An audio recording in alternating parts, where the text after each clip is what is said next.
Hi, everybody. Welcome back. This is Beyond Beauty Project, the podcast. I am your host, Bridgett Brown. Today, I'm here with Anna Przy.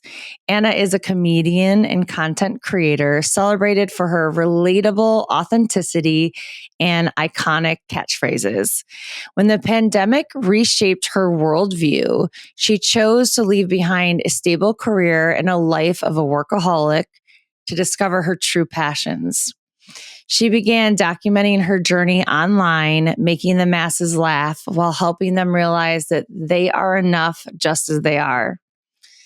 Anna's candid discussions about her struggles with eating disorders, depression, and burnout have cultivated a safe space for her community to share their experiences and seek support. In a world that often feels overwhelming and demanding, Anna reminds us to take a break, laugh at ourselves, and prioritize our well-being. Thank you so much, Anna, for being here today. I'm so excited to dive into all of it. Thank you for having me. I'm having a lovely time already, and we just got here. I know, right? And we match. We a little bit match. I have the stripes, you have the checkers. We're just going for it. We have like a vibe. Black and white's my favorite color, so. I know. Oh, me too. I'm like, it actually like pops of pink and red. So I'm feeling exactly. I'm feeling the setup. So I found your Instagram page. My best friend sent me a reel and she's like, you have got to go to this girl's page. She's hilarious. And she talks about bodies. And the reel that I am referring to is one I've probably watched like 20 times, but I'm going to tell you guys a couple lines from it because it's just so good. But you said, we have to stop postponing our best lives, waiting to feel comfortable in our skin bags. Yeah. Yeah. Our flesh sacks are still the least interesting thing about us. What someone else thinks about your meat pocket has nothing to do with you. Time spent crying about the organ, bone, and brain container is non-refundable. And then at the ending, and she says more in there, but the way you say it is so funny. But then at the ending, the vacuum breaks. Yeah. Oh, that was a really sad day. I mean, your face, you were like, wait, what? I mean, it's so funny. So I just love, and we're going to dive into all this stuff. I I do a lot of research on my guests. So I want to really start from the beginning and go through everything, not to make you tell your whole story. I'm really good at it. So. I feel like you have to because I was like, I try to sometimes not make people because I'm like, oh, they're probably like, oh, I got to tell my story again. But it's just so good. So also we're both from Michigan, which is super cool. I found that out. But so let's start there. I heard you say something about, growing up in the Midwest, we receive a lot of messages as a girl specifically, that we can be anything we want. But it has to be the right thing, the appropriate thing, and good enough. So I'm just curious how that shaped your confidence and your self-image as a young girl growing up in Michigan. Well, I had no confidence and I had no self-worth or appreciation for myself. So I grew up in a household deeply ingrained in misogyny in the Midwest in the 90s. So it's like, you get what you get. And my parents were elite athletes. So that's kind of where also a lot of this comes from, where I was raised in a household with people who were always competing. All of their friends were athletes. So my entire world was these people who I thought it was normal. And I thought this is how everybody lived their life in this very strange eating patterns and very strange exercise patterns and very strange daily routines. And so I was especially confused because there was just so much value put on the body, even more so than already existed, right? Totally. I mean, this is so depressing, but a couple of days ago in 2025, I got an email from Hydroxycut asking me if I wanted to work for them. And I was like, wait, is it 1996? Because what is happening? And so on top of the outrageous diet culture of the 90s, I was in a household of chaos of it was diet culture. So I can relate to that coming from the modeling world and just like living with models that were all like that. And then also my twin brother fought in the UFC for a while.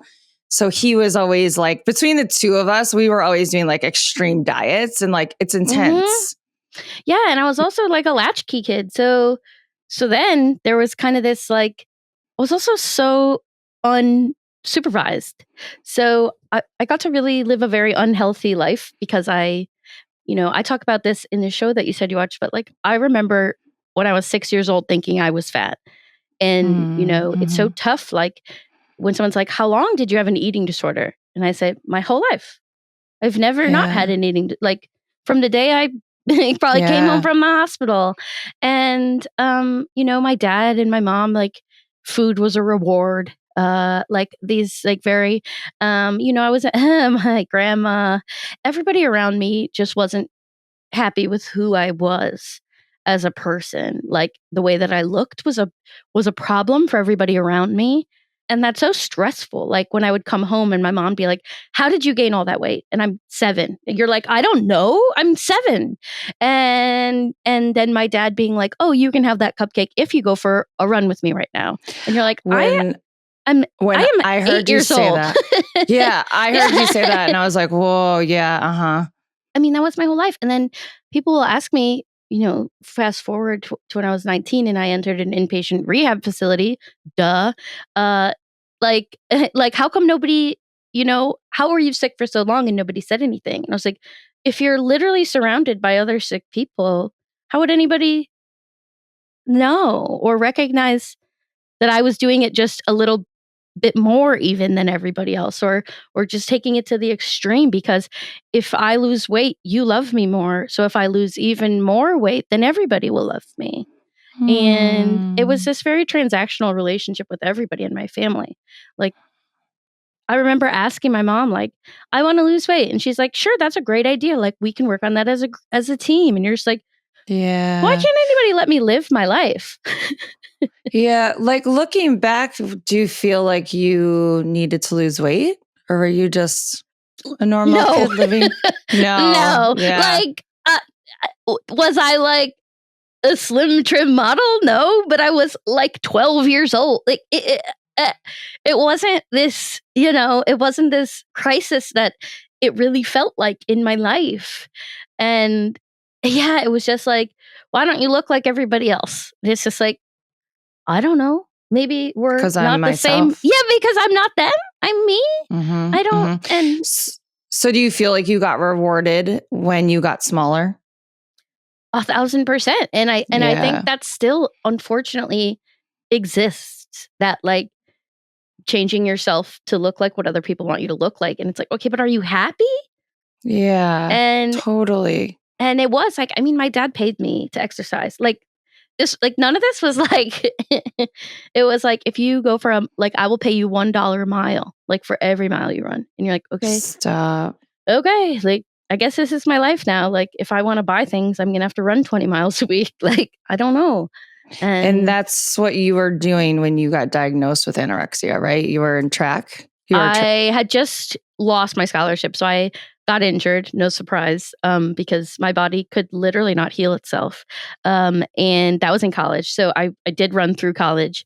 And in college, I got injured and lost my scholarship. So I dropped out of school and ran away. Oh yeah, you ran to Florida. You gotta do what you gotta do. Sun boys. Yeah, you're like sun boys and booze or something like that. Yeah, booze, boys, and beaches. The 3 Bs. It's what every 19-year-old girl needs when she's just lost her entire identity, which was being a runner, and then my entire relationship to my parents. Like, imagine how terrifying that is. Like, I now have no way to communicate with the most important people in my life, and I have no way to control my weight because I'm in pain and I physically, I can't run. And so then, like, while I had an eating disorder my whole life, very obviously to me now, obviously it ramped up times a million at this point in my life. And so within a year, everything fell apart. And it was just that like I couldn't stand up without passing out. And there was all these things going on and I didn't really know what it was, which is so silly. Like, hey, do you eat? Like, no? Okay. Well, maybe think about that. And my family, I knew that they wouldn't want to hear it, right? Like something's wrong with me because even then, my dad said to me, even once I was in rehab, he said to me, if you're worried about gaining weight, we we can make a new training plan for when you Oh, come home. wow. And I was like, I'm not worried about gaining weight. I'm worried about You're worried about it. dying. Like, Yeah. what do you mean? Yeah. I'm afraid for my life, and you're still thinking this is about weight. Like, none of this at that point was about weight. Yeah. Had you at that point, I think you mentioned that you had like stopped getting a period. I never really had one. Yeah. I got my first one when I was 17, and then I maybe had one a year till I was 30. Oh, yeah. Okay. So do your parents, like now that you're doing this work and kind of talking about this through amazing. I am the luckiest kid in the world. I love hearing that. Yeah, no, and I know that that's not the norm, and I know that, but it is just like my mom has recognized publicly, like it is so important to let your kid tell their story.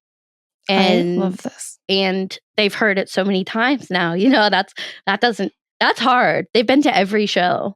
Yeah. The show I watched, your dad was in the audience, and that's the first thing I thought of. I was like, I wonder how they feel about it and what conversations you guys have had. No, they're amazing. They are so willing to learn and grow. They are so willing to listen. That wasn't like overnight though, right? That took decades of like kind of teaching them too along the way and saying like, hey, like, do you remember how stressful I was to you because I was always acting out and because things were, things felt like I just couldn't get it together. And I was like, I have terrible depression. So like nobody ever asked questions like, why is she doing that? Why is she acting out? And it's like, I have no value for my life. I have zero respect for my life because I don't know that I'm depressed and just all these things like that I had to kind of teach them along the way with this. Like, this is what's happening here. Like, this is not about weight loss. This is not about anything. This is about like, I just cannot figure out how a person lives normally because I've never had it modeled to me. And at that point in time, we were a product of our environment because the internet wasn't really a thing. And I always say now the internet has saved my life. Yeah. Because I have access to everybody in the world. I can see, people. I can see how they live their lives. I can see what they look like. I can see what they do on a daily basis. And I didn't have that. All I had was the world I lived in, which was I was a runner. I lived with my team. I ate with my team. I like you lived with your parents. Yeah. So it was like I never knew anything else until I got to kind of experience the world and be like, oh, it doesn't have to be like this. This doesn't have to look like this at all. Do you think moving to Florida was the start of that? Yeah, I mean, moving to Florida was a bad idea. Like I made nothing but poor decisions, but I'm grateful that I did it because everything fell apart faster versus well, and you got separation. It probably forced you to have this separation. Yes, and like they couldn't stop me. Like even if they tried, it would take them about 24 hours to get to me when I was like, I'm going to rehab, bye. And they were like, you can't go to rehab. What are you talking? Like, what are we going to tell our friends? And you're like, hey, I don't really care. This is the first time I've ever felt enough care for myself to say I don't want to die. I mean, thank God you felt that at 19. Some people wait such a long time, like. Well, I know. And I mean, the other thing that I'm so lucky for that experience was just, I obviously had a very narrow worldview. And to go into a treatment facility and to live with 60 other women with eating disorders and addiction trouble and be in that environment. And then I was in there's a lot of these in Florida. They don't really exist anywhere else. Kind of like living. Like they put you in an apartment and they make you make a grocery list. And it was kind of this like relearning how to exist as a person. But it was an eye opener for me because I'm a 19-year-old girl and I'm watching 40-year-old women who can't follow the rules. Oh, Like yeah. who are Wow, getting caught exercising and who are like sneaking food under their bed. Like I was like, oh God, like I really don't, not in the mean way, but like I have to figure this out, because if I am 40 years old and like it's still possible, I have 3 more years to fall apart again. But it's just that like I don't want to be here Can for have the dreams. rest. I don't want to be here for the rest of my life. Yeah, that's And powerful. yeah, and seeing people who are like, this is my 3rd time back here, and you're like, I don't Mhm. want to come back here. I don't like it here. You won't Yeah. let me have caffeine. Yeah. Oh God, yeah. And caffeine. Yeah, and I just, it's just like I don't want to be sick for the rest of my life. You know what I mean? Yeah. So bring us now to this part where, so you move back home to Michigan Mhm. and you start working and you have the career and Yeah. you are kind of striving for this perfectionism in your life. In a different way, And in a different way. Yeah. But you have this moment where you realize that you could rewrite your own life. And it sounds like you are at this point where you are like in full burnout and just like Full burnout. Yeah. Yeah. Tell us about that. Maybe if there's anything significant leading up to that too, I would love to know. Yeah. I mean, it is unfortunately that like I left rehab, came back to Michigan, and I was like, well, I'm never going to have the perfect body, which is like such an insane thought to still be having. And I was like, so I'm going to do everything else right still. I'm gonna like fought through. I really did not want to get my degree, but I was like, I'm here. D's get degrees if you didn't know. I didn't know, to tell you the truth. I didn't either. I was waiting on my diploma, like, please show up. And it did. Please say my name. Please say my name. And no, I was like, I'll get the degree and I'll get the job and I'll work my ass off and I'll be like the youngest CEO in the history of the world. No, I just was like, I'm going to. Yeah. And it's so funny to think of like, you just transfer. Like my whole life was the food. Control was like and then transferred. Yep. And I was like, I'm just going to be massively controlling of the rest of my life. And I did it. And there's this strange moment when you get to the end of that checklist that was laid out for you when you were a kid. That's like, if you get the degree and you get the job and you get the house and you get the car and you get married to the handsome man, and then you're going to be happy. And so I was like, I'll just do that. So then you get to the end and you're like, well, I checked all the boxes and I'm just standing on the edge of a cliff. Like, there's nothing here. Like, where's the happy I was promised? Where's the glory? And you're just like, oh no, what did I do? And you're like, I'm 28 years old and I own a company. Like, what have I done? I don't even think I want to own this company. You know? Wait, what was your company, by the way? I don't think I found that out. So right when I graduated, I became an event planner and for a company called RF Events. And then in 2018, I started a buyout. So yeah.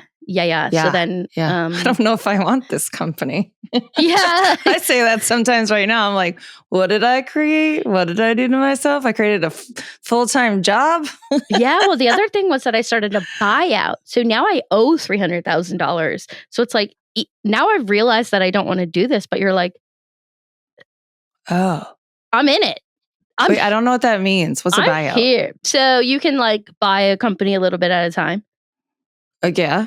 Yeah. So that's like, I bought like 16%. And then you're like, so then the agreement was 50% of all profits for the foreseeable future until it's paid off goes back to buy the company.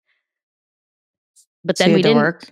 Well, I mean, obviously, but so then there's a pandemic and we lose $270,000 that year, right? You're just like, I am in over my head. But here's the thing that happened was I lost everything, right? I lost my job, my identity then, because my identity was being this woman in business. This girl boss. Yeah. And then I had none of that, and I was at my house, and I was like, I've never even been at my house before. What do we have here? What do we do here? That's how I was too. I was like, what in the hell? I'm going like, crazy in here. What do we do in here? I don't recall. I do remember buying it, but and I was home. Who stocks this place? Yes, and then it was this crazy turning point moment for my brain. Was just like, you don't have any of the things that you thought were important, and you're not miserable. And I was like, no. This can't be. This can't be. Like, yeah, I am miserable though. I was like, I should be miserable. And I was like, but I'm not. I'm having the time of my life. I'm playing with my dog, and I'm playing video games, and I'm sitting in chairs in the sun, and I'm baking. I was like, I should be miserable, right? Oh. And I was like, yeah. No, I love this. I was like, yeah. oh, there's a chance that I love being home, and I love putzing, and I love going to bed early, and I love sitting out in the sun for no reason other than to sit in the sun. And being lazy.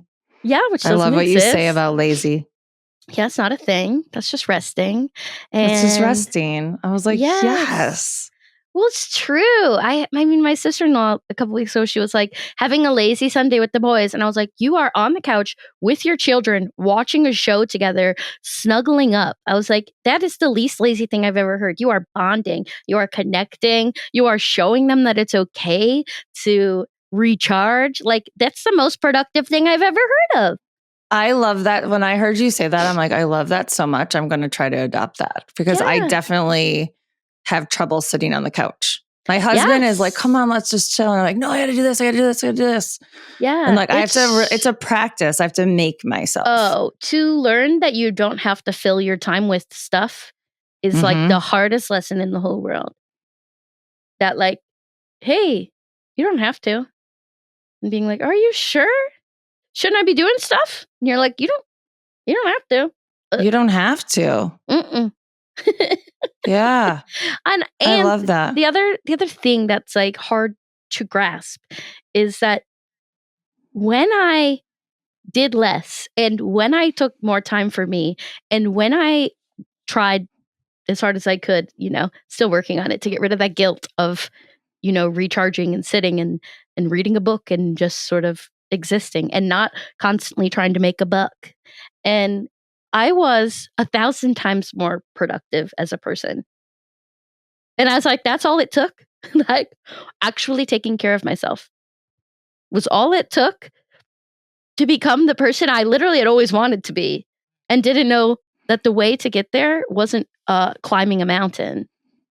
I have a video. It was from a long time ago, but I was like, you're looking the wrong direction. Like, you might not be. Like, maybe forward and up is the way you want to go. I was like, but there's a chance that it's behind you, or it's taking a break, or it's not climbing that ladder today. And coming out the other side, like, I prioritized myself for a year, and now I have a whole other life. Wow. Yeah. So do you ever catch yourself going back to... Always. Yes. So what do you do? What are your like kind of like check-ins? I make a video about it.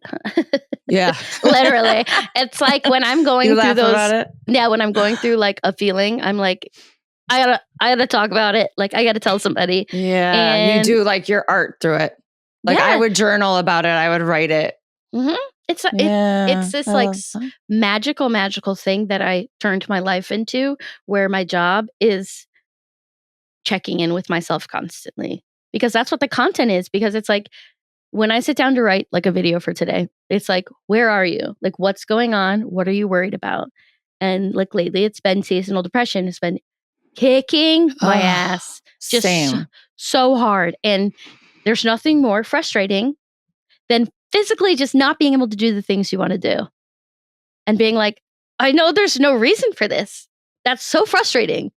And I tried to go to Florida and it was cold there too. So I'm not doing very good at the seasonal depression. But yes. Florida's not serving you in this lifetime. No, but it was this morning, just sitting down and being like, where are you at? And then being like, hey, yeah, I'm really sad, and that's okay. I'm gonna sit in that, and then try to make an effort to like do something about it, whatever it is. Like changing the sheets. I changed the sheets yesterday. That was like my big, like, we are struggling. We have to do something.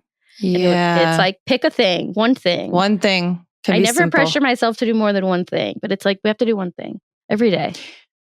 Yeah. And tell us how because you really, I think, approach humor in this really beautiful way about how it's not just to like make people laugh, but it can also be empowering, and it's this beautiful way to cope. And the show that I watched the live show I watched you do, you a lot of times would sort of like normalize maybe the audience where it's getting like a little uncomfortable. Yeah.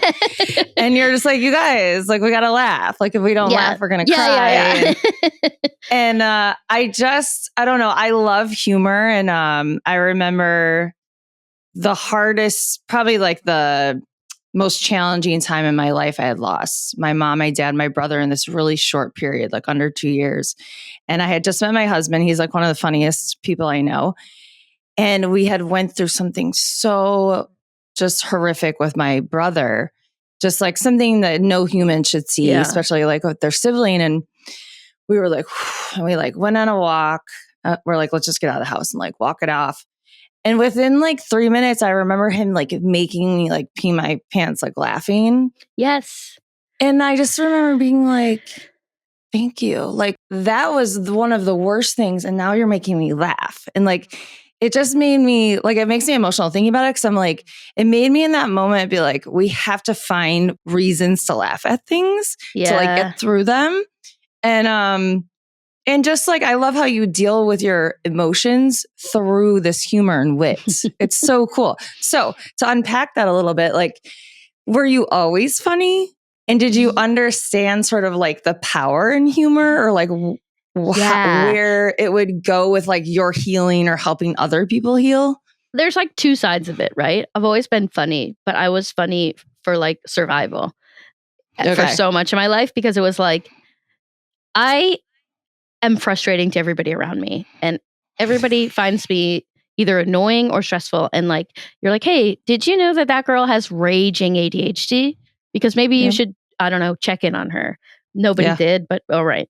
And so that was like the only way I could like get people back in my good graces, was like, hey, I know everything I do drives you nuts, but look at me. Oh, that's like, funny. Yeah. Yeah. Like, but I can make you giggle. And then your whole life, it's like, it was trying to be the comedic relief for everyone in the room so that nothing ever got serious. Because I didn't actually serious enough at home. So you're I had no idea. I had no coping skills except for humor, because you're like, I don't know how to deal with any of this. And nobody will talk about any of it. So it's like, I'm just going to make a lot of jokes and hope for the best. And like, for the rest of my life, it's like when you go to tell a joke and you're like, you know, when your dad and your mom called you fat and made you like, you know, paid you to exercise, and everyone's like, no. No.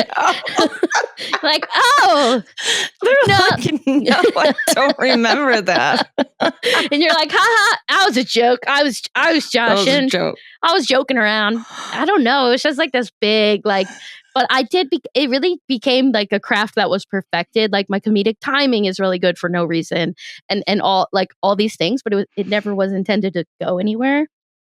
And then it lends itself so like easily to what I do. It's so funny. But all of that is funny. But it's really a trauma response, honestly. Like, I have good comedic. Such a good one though. Yeah, I have good comedic timing, and I'm quippy, but only because like my life was a nightmare and I didn't know how else to deal with it. And now it's just different. Now it's like, I know how hopeless and helpless this all feels, and like, I just want you to know that like, that's okay. And it's also okay to like still hold on to any tiny shred of joy you can through that. And Yeah, I'm still laughing about what I forget some of my things I say sometimes, but when you said It's so that funny. The that bag of bones. yeah, the organ bone and brain container is non-refundable, I was like, that is really funny. No, the time you spend worrying about your organ, brain, and bone container is non-refundable. Yes. Oh my gosh. I mean, it's so funny. It is non-refundable. And I think that's kind of the other thing is like when I finally felt like I had shattered all those like preconceived notions that I had about the world when I lost my job and my identity and I was still happy, it was kind of moving into that like, oh my God, I've wasted so much of my life being miserable. I've wasted so much of my life trying to change myself to fit in, so much of my life trying to change my body to fit in and my appearance and my trying to and it was just like I don't Your ever success and your I don't ever want to do that again. I was like because I can't get any of those days back. I can't get those 34 years back. But but I can do whatever I can to make the next 34 years the best ones they possibly can be, even if that doesn't look like anything I've ever seen before. And that's kind of where I'm at now. It's like, hey, it doesn't have to look like that. Like you're the architecture of your life. You don't have to like make it based on something you've seen. You just get to do whatever you want. Like be willing to look at it a different way. Mm-hmm. Anything, literally anything in your life. You're like, can you look at that a different way? Can you ask why? I ask why always. Like if someone's like, I have to do this, and why? Yeah, why? Why do you have to do that? Yeah. Do you think the work you're doing and having that moment during the pandemic was the start of really like fully accepting your flaws and not even your flaws, because what's flaws, right? It's like just really accepting yourself. Yeah. Because I think you really help normalize that, like, it's all just sort of normal. Like, who told us that any of this was wrong or any of our appearance was wrong or the way we live our life, right? The crazier part about it is the more I do it in a way I've never seen it done before, there are these little moments where I am just like, I am a huge fan of you, me. Where I'm just like, you are kind of funny. Like, you are a silly goose. And like, I just think you're so cute. And you are so cute. And to just be able to like say that. And then like, even now when like, if I see myself with makeup on in the mirror, I'm like, whoa, I got so used to what I look like. And I think I think it's so magical. I'm so used to what I look like that I think I'm cute as heck. And like, I think all of it's cute. Like I will be like looking at my tummy and I'm just like, that's kind of cute. Whoa.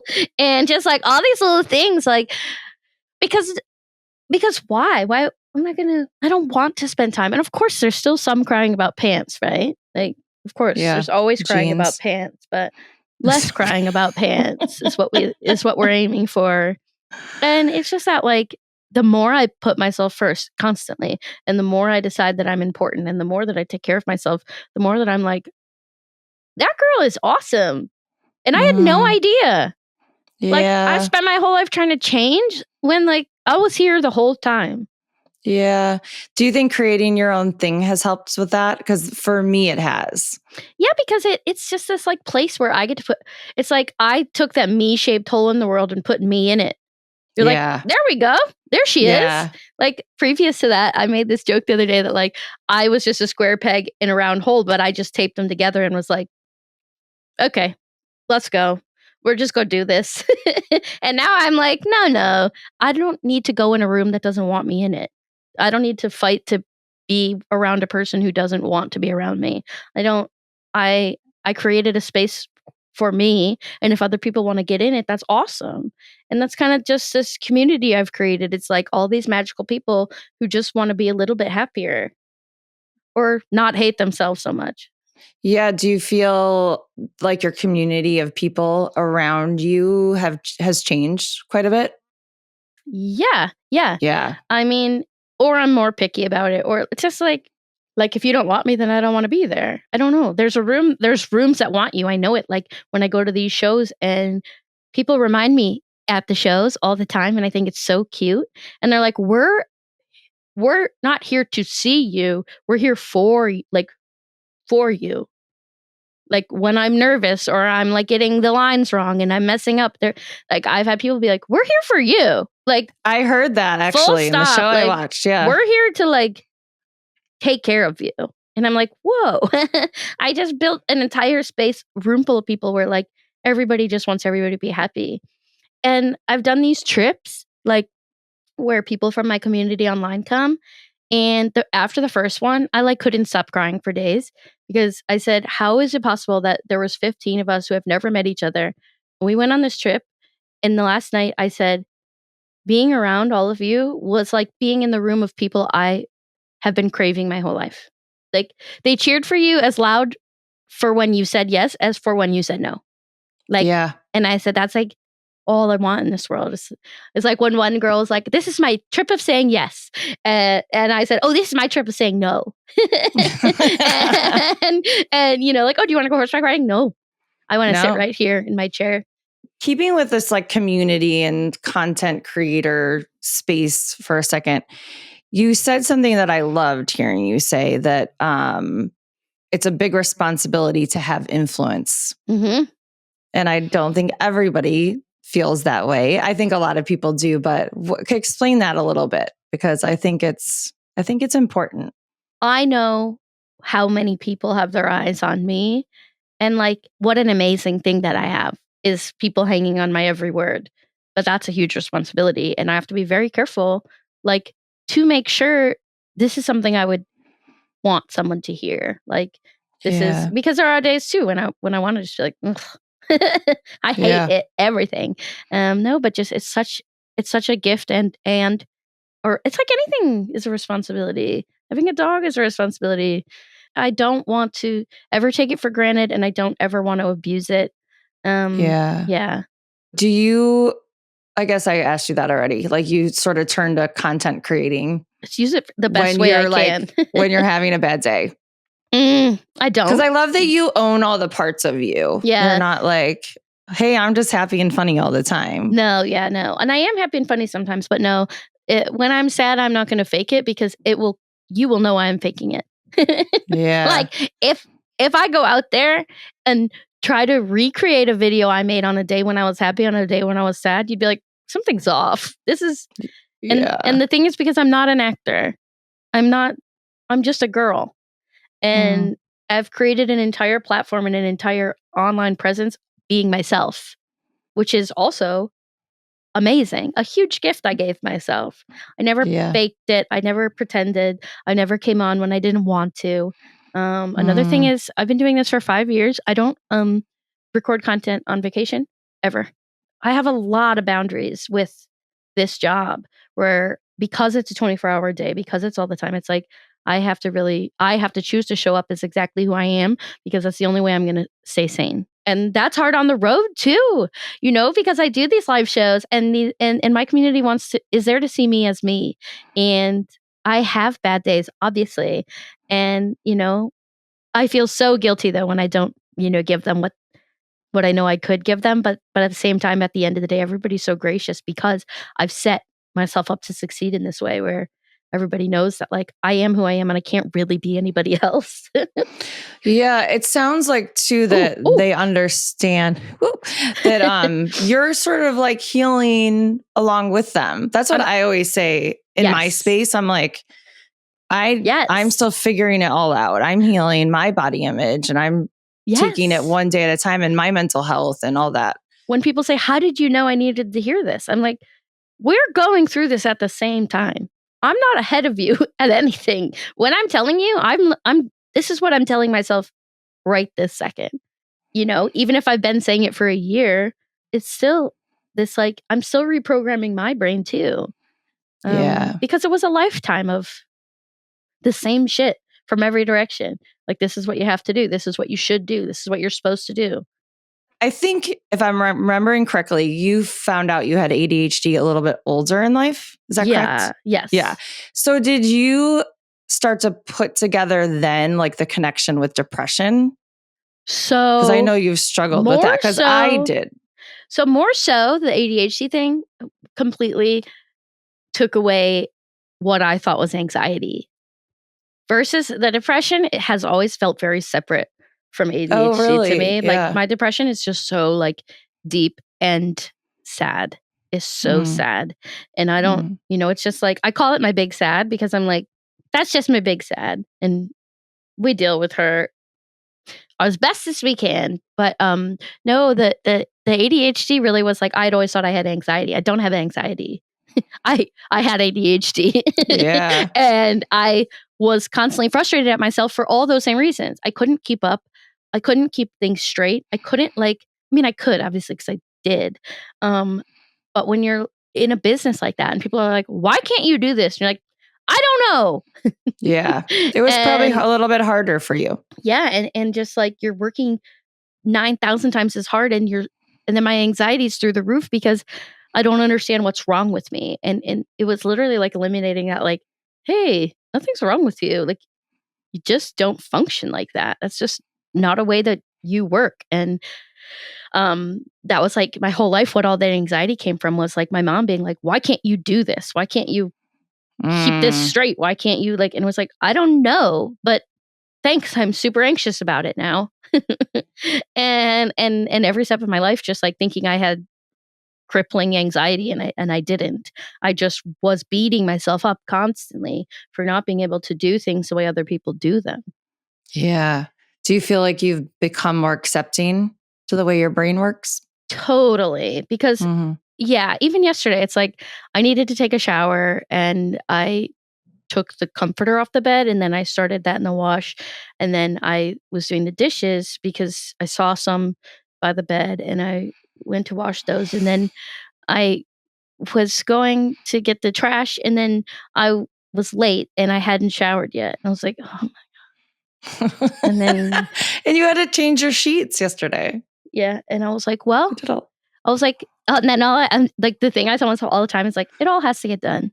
Like, yeah, whatever order you're doing it in, like it used to drive my husband crazy. He'd be like, why did you do like one nail and then like go over there and paint half that wall and then like go to the kitchen? And I'm like, oh, I don't know, but it all has to get done. Oh God, I can do that so well. I'm like, like I'm doing like 17 things. It's a little bit of a genius mind. I'm just saying. Yeah, right. But it's just that permission now where I'm like, it all has to get done.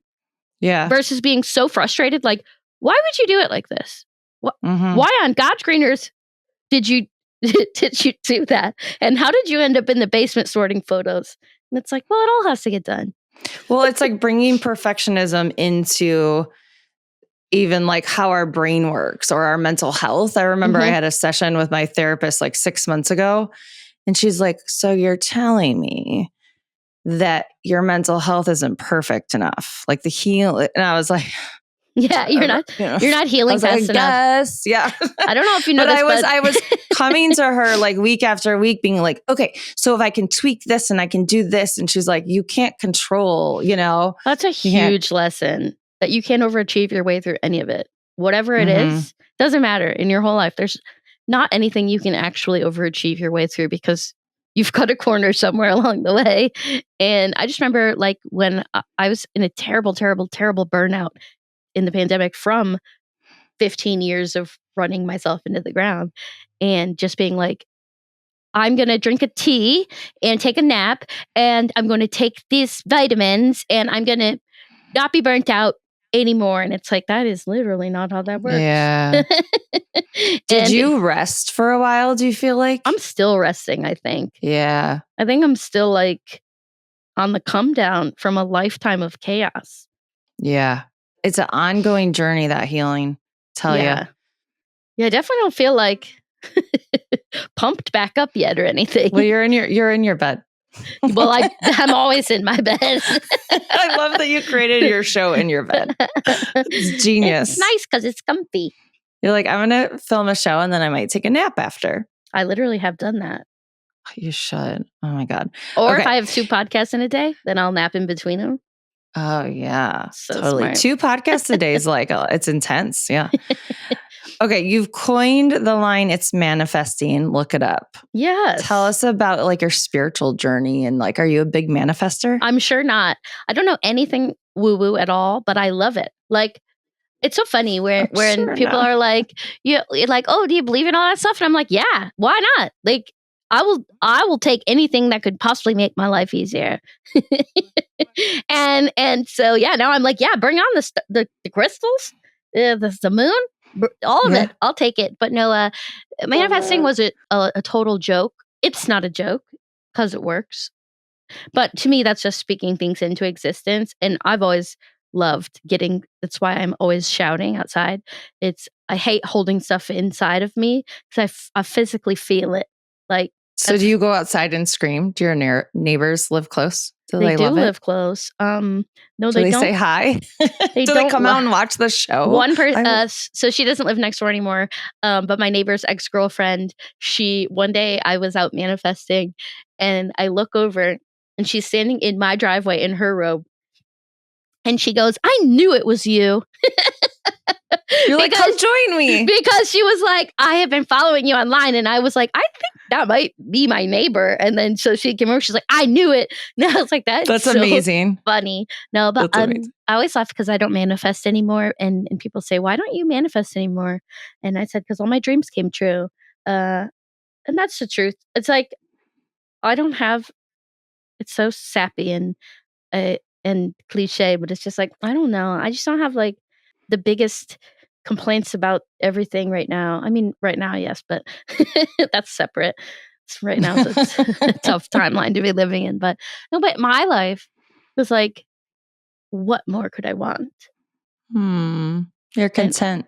I'm so content, and that's like the weirdest, most calming, most like I'm not buzzing. I literally just thought about it. I was like, I'm not buzzing.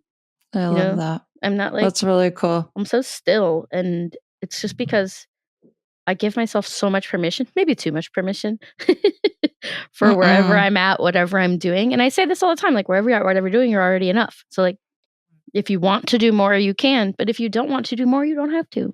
Yeah. And can you expand that a little bit further? Like, how do you really embody just saying like, I'm enough exactly how I am?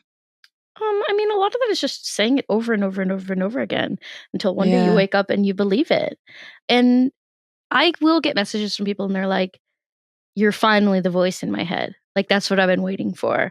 And I'm like, yeah, it's if you listen enough and you hear the message enough, if you hear that you're enough over and over and every day. And I mean, I have these subscribers to my morning show that has a lot of repetition in it, but like it's just like every single day hearing that you're enough and that you're doing it and like you can keep doing this is like, I don't know, there's something about it that just rewired. I think you really just rewired my brain.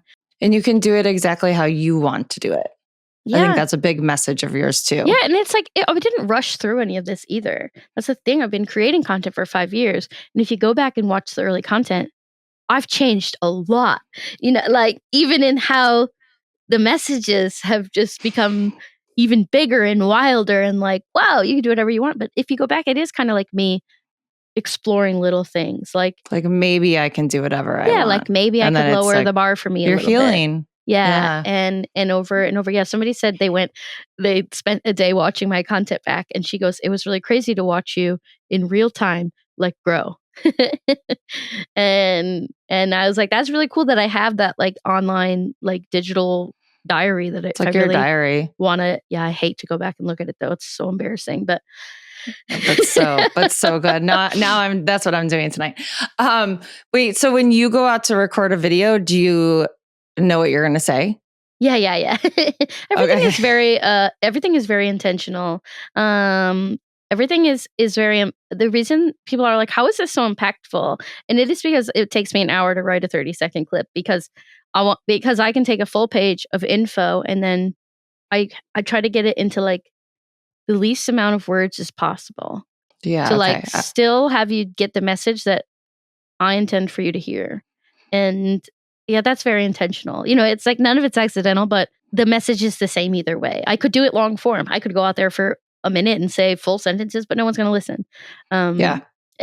So it's like, I was just thinking, if you come up with those little lines just on the fly, I'm like, whoa. No, I'll change it like a little. Like if I think something sounds funnier or I say it the way I wanted to say it and I'm like, ugh, sounds yucky, or I can't say it. There's I don't know if it's an ADHD thing where like I'll trip over words and I'll try like the same sentence over and over and I'm like, I can't say it. I can't say it in that order. Sometimes I say my words like backwards in a sentence and I'll hear Yeah. myself say it and I'm like, whoa, I just flipped my words. No, I would love to have that ability, but I'm not that talented.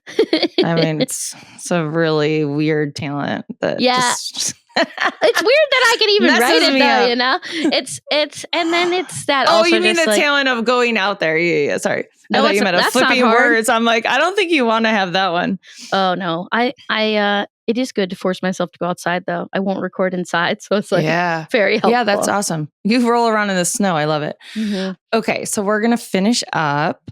I have one final question that I ask all my guests. Okay, so final question is, how would you define beauty? Oh my gosh.